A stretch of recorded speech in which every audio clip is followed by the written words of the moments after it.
श्री भगवान चैतन्य महाप्रभु की जय हो। श्री राधे रानी की जय हो। श्री श्री रुक्मिणी द्वारकाधीश की जय हो।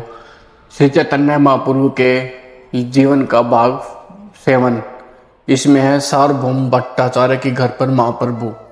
इसी बीच महाप्रभु के संगी जो उनसे कुछ ही बाद मंदिर में पहुंचे थे, उन्होंने महाप्रभु के दिव्य भाव के विषय में तथा भट्टाचार्य द्वारा उनको ले जाए जाने का समाचार सुना।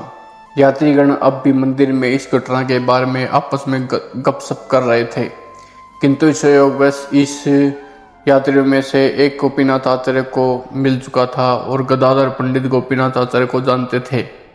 अतः उनसे यह जानकारी मिली कि महाप्रभु सार्वभौम भट्टाचार्य के निवास स्थान पर मूर्छित अवस्था में पड़े हैं। श्री भट्टाचार्य गोपीनाथ आचार्य के साले थे। गदाधर पंडित ने मंडली के सभी सदस्यों का परिचय गोपीनाथ आचार्य से करवाया, जो उन्हें भट्टाचार्य के यहाँ ले गए, जहाँ महाप्रभु आध्यात्मिक समाधि में मूर्छित पड़े थे। तब मंडली के सभी सदस्यों ने सदा की भांति हरि के नाम का जोर जोर से कीर्तन किया। इससे महाप्रभु को पुनः चेतना प्राप्त हो गई। तत्पश्चात भट्टाचार्य ने मंडली के सभी सदस्यों का स्वागत किया, जिनमें नित्यानंद प्रभु भी सम्मिलित थे, और उन सभी से आतिथ्य स्वीकार करने के लिए कहा।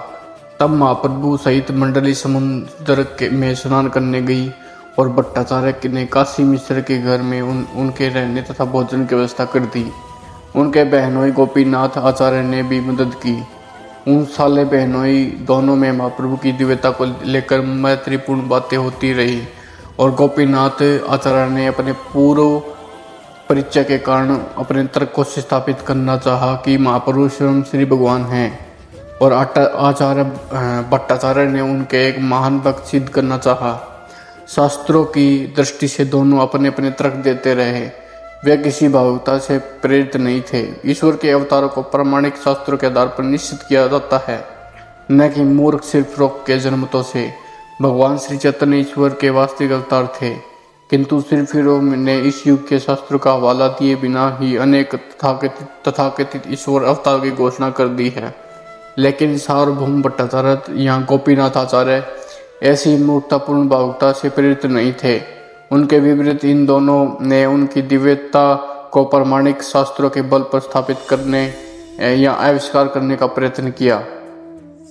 सार्वभौम भट्टाचार्य द्वारा वेदों की शिक्षा। बाद में यह पता चला कि भट्टाचार्य भी नवद्वीप के क्षेत्र में रहने वाले थे, और उनसे यह ज्ञात हुआ कि भगवान श्री चैतन्य के नाना नीलांबर चक्रवर्ती सार्वभौम भट्टाचार्य के पिता के सहपाठी थे। इस रूप में तरुण सन्यासी श्री चैतन्य महाप्रभु के प्रति भट्टाचार्य में वात्सल्य उत्पन्न हुआ। भट्टाचार्य महाश्य शंकराचार्य संप्रदाय के अनेक सन्यासियों के पराचार्य थे, और वे स्वयं भी उसी संप्रदाय से जुड़े थे। अतः भट्टाचार्य चाहने लगे कि यह तरुण सन्यासी भगवान श्री चैतन्य भी उनसे वेदांत का उपदेश सुने।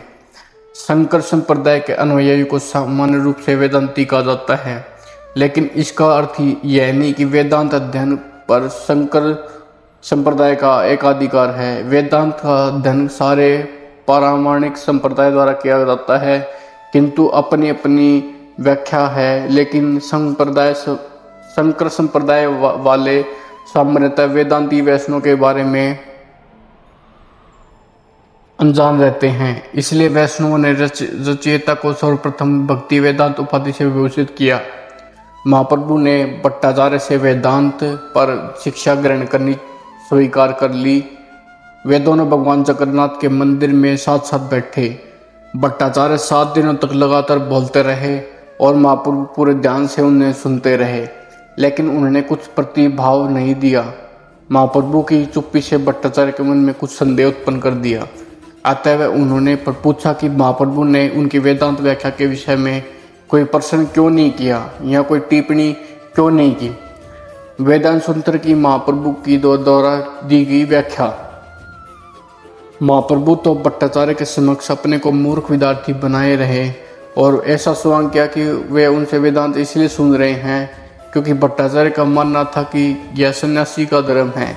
लेकिन महाप्रभु उनके भाषणों से सहमत नहीं थे।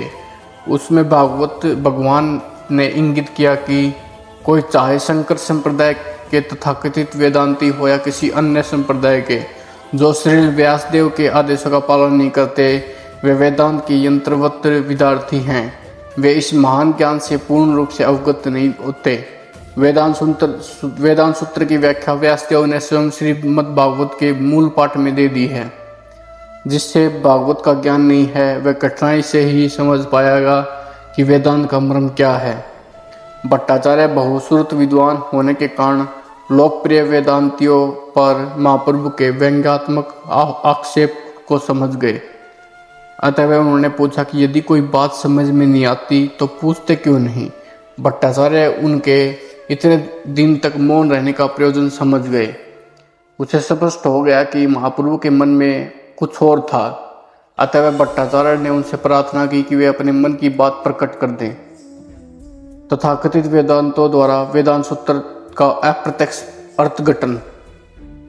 इस पर महाप्रभु इस प्रकार बोले, हे महाशय, मैं वेदांत सूत्र के जनाम गश्य यत शास्त्र योनि तवात तथा यथा अथात्वपरम जिज्ञासा जैसे सूत्रों के अर्थ को समझता हूँ। लेकिन जब आप इनकी व्याख्या अपने ढंग से करते हैं तो उन्हें समझ पाना मेरे लिए कठिन हो जाता है।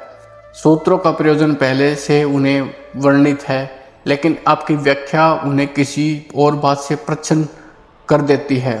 आप जानबूझकर सूत्रों का सीधा अर्थ ग्रहण न करके अप्रत्यक्ष रूप से अपनी व्याख्या देते हैं। इस प्रकार महाप्रभु ने इस सारे वेदांतियों पर आक्रमण किया जो अपने निजी स्वार्थ की पूर्ति के उद्देश्य से सीमित चिंतन शक्ति के अनुसार वेदांत सूत्रों की अपनी स्वयं की व्याख्या कलात्मक रूप से कहते हैं। यहाँ पर वेदांत सूत्र जैसे प्रामाणिक साहित्य की ऐसी अप्रत्यक्ष व्याख्याओं का महाप्रभु द्वारा प्रदर्शना की गई। आगे के पार्ट में आएगा व्यासदेव की व्याख्या प्रामाणिक है, श्री भगवान का व्यक्तिगत स्वरूप तथा अंतिम सत्ता है, परम सत्य कभी भी निराकार नहीं होता। 3 पार्ट आएंगे आगे। बोलो श्री चैतन्य महाप्रभु की जय हो। बोलो श्री रुक्मिणी द्वारकाधीश की जय हो। श्री राधे राधे श्याम।